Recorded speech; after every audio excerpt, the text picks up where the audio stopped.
그러니까 뛰어내리면 모든 게 다 해결될 것 같더라고요. 그래서 난간을 잡고 뛰어내려고 그러는데 갑자기 너 여기서 이대로 끝날 거야? 라고.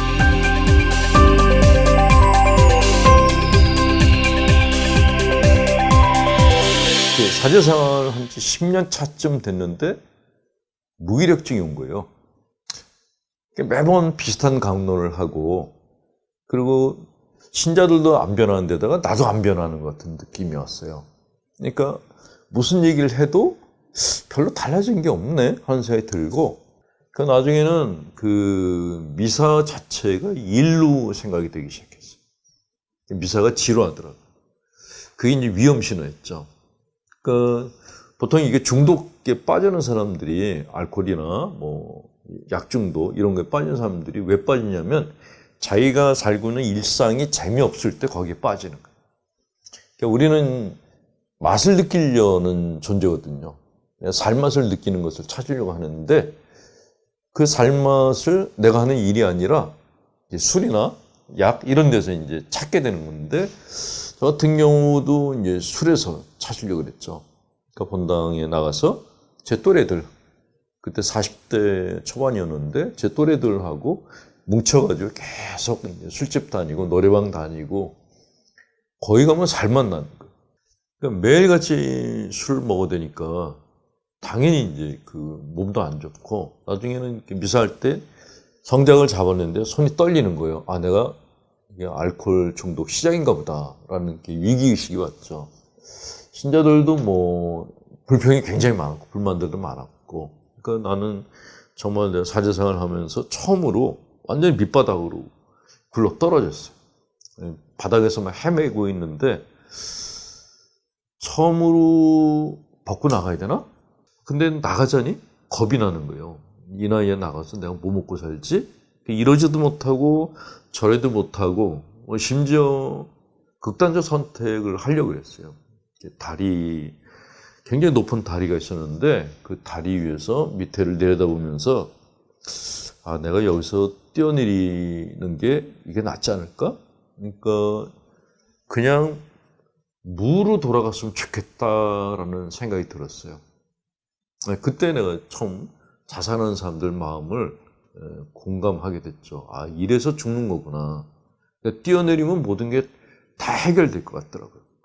그래서 난간을 잡고 뛰어내려고 그러는데 갑자기 어디서 사람이 아무도 없는데 갑자기 왜 큰 소리가 들렸어요. 너 여기서 이대로 끝날 거야? 라고.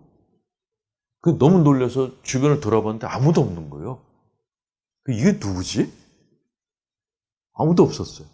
난간을 잡고 또 뛰어내려고 그랬는데 여기서 끝낼 거야 라고 무지하게 큰 소리가 나를 야단을 치는 거예요.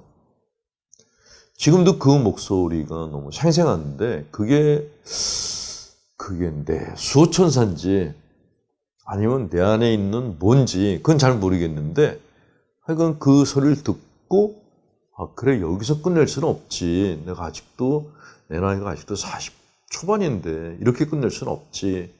그런 생각이 들었어요. 근데 내가 뭘 해야 될지는 모르겠더라고요.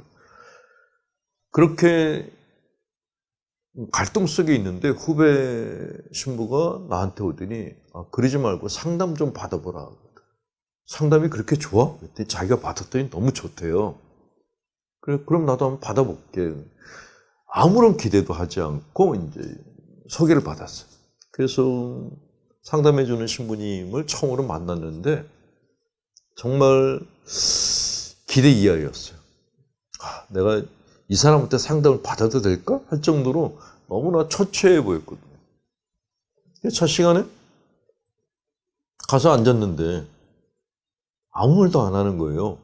그러니까 나는 상담이 내가 가서 딱 앉아있으면 내 얼굴 탁 보고 모든 걸 쫙 얘기를 해주는 거라고 생각했어요. 그래서 상담료도 내고 앉아가지고 이제 이 상담 신부가 나에 대한 얘기를 해주길 기다리는데 아무 말도 안 하고 멀뚱멀뚱 쳐다보더니 뭐 할 말 있냐고 물어보는 거예요. 아, 할 말은 지가 해야지 왜 내가 해? 근데 그 생각이 듦과 동시에 갑자기 이렇게 나한테 내 입에서 막 말들이 튀어나왔는데 근래에 내 마음을 건드렸던 사람들에 대한 그 분노가 터져 올라왔어요. 그래서 이놈은 이게 마음에 안 들고 저놈은 뭐가 마음에 안 들고 막 신나게 욕을 하기 시작했어요.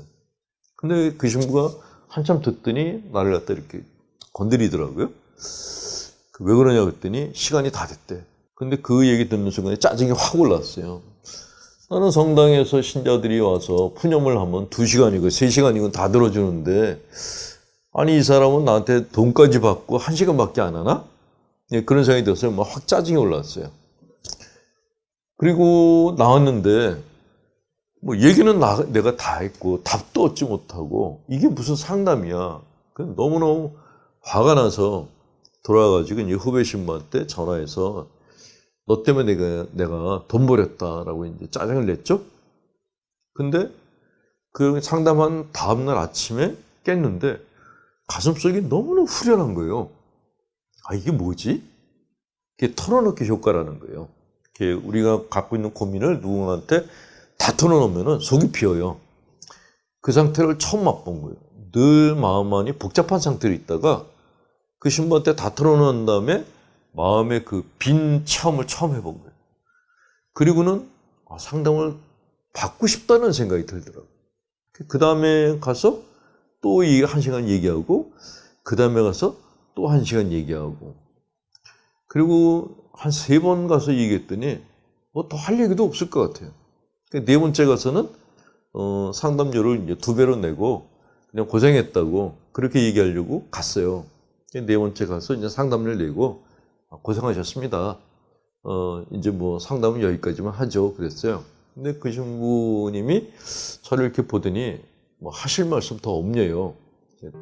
다 했다고, 없다고. 그랬더니, 그러면은 아버지에 대해서 좀 얘기 좀 해보시죠. 근데 그 얘기를 듣는데 사실 저는 아버지하고 관계가 별로 안 좋았어요. 아버지하고 나이 차이도 심했고, 저희 아버지는 북에서 내려오셔가지고 이렇게 감정 표현을 잘 못하시고 버럭버럭 화를 잘 내시는 분이었거든요. 그냥 마음속으로 나는 아버지같이는 안 살겠다라는 생각이 굉장히 강했었는데 그 신부가 아버지에 대해서 얘기해 보라 그러는데 갑자기 여기가 뭐가 확 막히는 느낌이 났어요. 말하고 싶지 않다. 근데 그 생각과는 달리 아버지에 대한 얘기가 나오는 거예요. 근데 아버지에 대한 좋은 얘기가 아니라 안 좋은 얘기를 많이 했어요. 근데 얘기를 하면서 신기했던 게 다른 사람들에 대해서 욕을 할 때는 시원했거든요. 아버지에 대한 얘기를 하는데 막 속이 너무 아픈 거예요. 그래서 울면서 막 얘기를 했어요. 그 나중에는 상담 신부가 안 보이더라고요.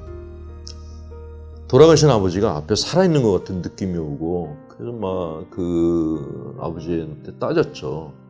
그때 왜 그러셨냐고. 하여간 그렇게 막 울면서 내 마음 안에 있는 그 불편한 감정을 털어놨는데 그 신부가 저를 또 이렇게 건드리더니 1시간 다 됐다 그래요. 그래서 돌아왔는데 돌아오면서 이런 생각이 들었어요. 내가 아버지에 대한 얘기까지 다 이 생파 처음 보는 사람한테 했는데 이 사람을 더 볼 이유가 없다라는 생각이 들고 내가 다음번에 가서 이 사람의 입막음을 좀 해야겠다는 생각이 들었어요. 그래서 그 다음번에는 아주 결연한 마음을 갖고 가서 그 사람한테 상담료를 내고 신부님 그동안 고마웠는데 근데 내가 사실 다른 사람들한테 하지 않는 얘기를 신부님한테만 했다. 만약에 내가 한 얘기를 딴 데 가서 조금이라도 털어놓으면 내 손에 죽을 줄 알라 그랬어요. 그만큼 내 아버지에 대한 얘기를 했다는 게 너무너무 자존심이 상하더라고요. 근데 그 신부가 절대로 안 하겠습니다 그러더라고요. 그랬더니 또 할 말이 없네요. 근데 할 말 없다고 딱 잘라버렸어요. 근데 그러면 이제부터 제가 얘기해도 될까요? 그러는 거예요. 그래서 해보라고. 그 신부가 그때부터 이제 저에 대한 얘기를 시작했어요. 나에 대한 얘기를 하는데 나보다 나를 더 많이 알고 있는 거예요. 그러니까 내가 알고 있는 나가 요만큼이라면 이 사람이 이만큼을 알고 있는 거예요. 그게 너무 놀라웠고 그 놀라움 때문에 그 다음번에 가면은 또 다른 얘기를 해주는 거예요. 그러니까 4년간 4번 들은 얘기로 분석을 갖다 해주는데 갈 때마다 새로워. 이야, 이게 뭐지? 1년을 정말 너무너무 신기한 마음으로 갔어요. 가서 얘기를 꺼내면은 이만큼 또 얘기해주고 갈 때마다 이만큼씩 얘기를 해줘요. 그 양반이 나보다 1살 어렸거든요. 나보다 어린데 인생도 나보다 적게 살았는데 어떻게 나보다 더 많이 알지? 자존심이 상해서 이겨보고 싶다는 생각이 들었어요. 그래서 집에서 심리학 책을 공부를 했어요. 공부하고 가서 뭔가 이렇게 얘기를 꺼내면 판판이 깨지는 거예요. 그런데 그렇게 한 2년을 들었더니 2년째 되니까 상담해주는 얘기가 뭔가 이렇게 다시 도는 느낌이 들었어요. 이제 이 사람이 나한테 해줄 수 있는 얘기는 여기까지인가 보다. 그런데 상담을 통해서 내가 얻게 된 욕구가 뭐냐면 내가 너무 궁금한 거예요. 딴 사람이 아니라 내가 누구지? 내가 원하는 게 뭐지? 이게 너무 궁금했어요. 대학원에 가고 싶더라고요. 그 신부님한테 사실 내가 나에 대해서 너무 궁금해서 공부를 하러 대학원 가고 싶다니까 박수를 쳐주더라고요. 가셔야 된다고. 그렇게 상담을 해도 자기를 알기 위해서 공부하는 사람들이 그렇게 많지가 않다고 꼭 가시라고 그래요. 상담대원에 들어가서 강의를 듣는데 완전 신세계였어요.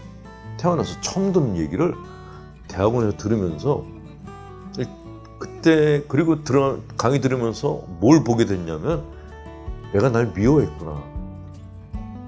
그거를 처음 알았어요. 대학원 과정은 내가 나를 사랑하는 방법을 가르쳐주면 되구나 하는 걸 알게 됐죠. 상담이 또 내 인생을 갖다가 바꿔주고 대학원이 내가 나를 갖다가 보는 눈, 내가 어떤 책을 봐야 될지 하는 눈을 갖다가 나한테 주게 됐죠. 그래서 그냥 계속 공부하다 보니까